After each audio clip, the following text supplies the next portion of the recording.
Olá, meu nome é Joel Melo e sou professor de matemática. Nós vamos começar vendo conjuntos e falar que eles não têm definição. São sinônimos de conjuntos os termos coleção, grupo, família, etc. E são representados, as maneiras como eles são representados. Diagramas são esses daqui. Enumeração, a gente coloca entre chaves os elementos de um conjunto separados por vírgula ou pelas suas propriedades. Uma regra que todos os elementos daquele conjunto e somente eles obedeçam. Então veja, nos diagramas aqui são essas formas, quaisquer que sejam, pode ser uma circunferência, pode ser um triângulo, que estejam dentro delas os elementos do conjunto que eu quero representar. No caso aqui, o conjunto A é formado pelos elementos 0, 2, 4 e 6. Então são diagramas com esses números aqui dentro do conjunto A. Todos os outros números que existem no universo estão fora do conjunto A. Me interessa só quem está dentro. O conjunto B é o conjunto das vogais A, E, I, O, U. E o conjunto C é o conjunto vazio, não tem nada dentro.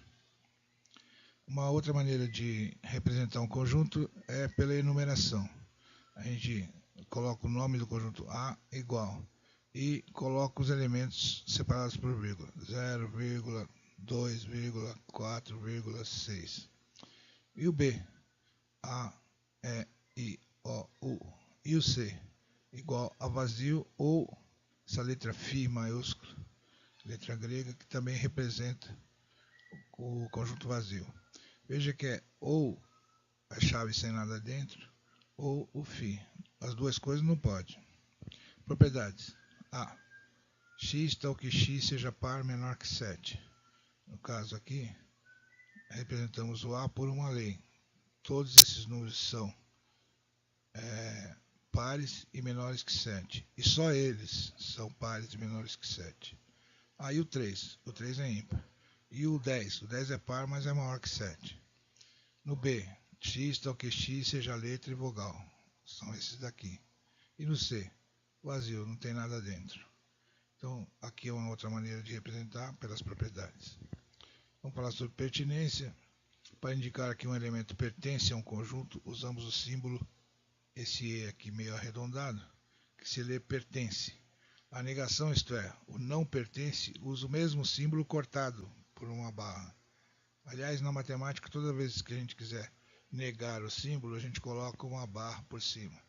Não pertence. Observação. Ao nomearmos elementos de um conjunto muito grande, usamos reticências. Por exemplo, se eu tiver no conjunto dos números pares, eu coloco P igual, abro chaves, 0, 2, 4, 6, até onde? Até 8, 6, tá bom, vírgula, reticências, fecha a chave, aí significa o quê? Que a reticência ele continua indefinidamente. Bom, é isso. Vamos falar agora sobre conjuntos unitários, conjuntos iguais e subconjuntos. Conjuntos unitários são aqueles que só têm um elemento. No caso aqui tem uns exemplos no A, satélites naturais da Terra. Só tem um, a Lua. B, números pares menores que 1. Só tem um, o 0. E C, notas musicais que começam com a letra A. Bom, aí não tem nenhuma. Esse C é o conjunto vazio.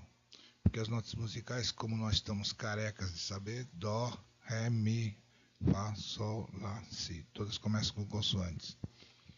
Os conjuntos A e B são chamados unitários, porque são formados por apenas um elemento. Já o conjunto C não tem elementos, e é por isso chamado de conjunto vazio. Ou, uma outra representação para vazio, abre e fecha a chave sem nada dentro, conjunto vazio. A gente já tinha falado anteriormente. Conjuntos iguais. Dois conjuntos são chamados de iguais quando têm os mesmos elementos. Os conjuntos A e B abaixo são iguais. A igual números primos menores que 6. E o conjunto B, 2, 3 e 5. Quais são os números primos menores que 6? Vamos lembrar do conceito de número primo. Número primo é aquele maior do que 1 e que tem como divisores o 1 e ele mesmo. Por exemplo, o 2. O 2 só divide o 1 e o 2. O 3 só divide o 1 e o 3. Divisão exata, né? O 4 não é primo, porque ele divide pelo 1, pelo 2 e pelo 4. Então ele tem um divisor a mais. O 5 é primo, porque ele é divisível por 1 e por 5. E assim nós vamos vendo quais são os números primos, que são aqueles, conforme eu acabei de dizer, que são divisíveis apenas por 1 e por ele mesmo. Então, números primos menores que 6, o 2, o 3 e o 5. E o conjunto B é formado exatamente por esses elementos, o 2, o 3 e o 5. Então, A é igual a B, e a gente disse aqui que A é igual a B.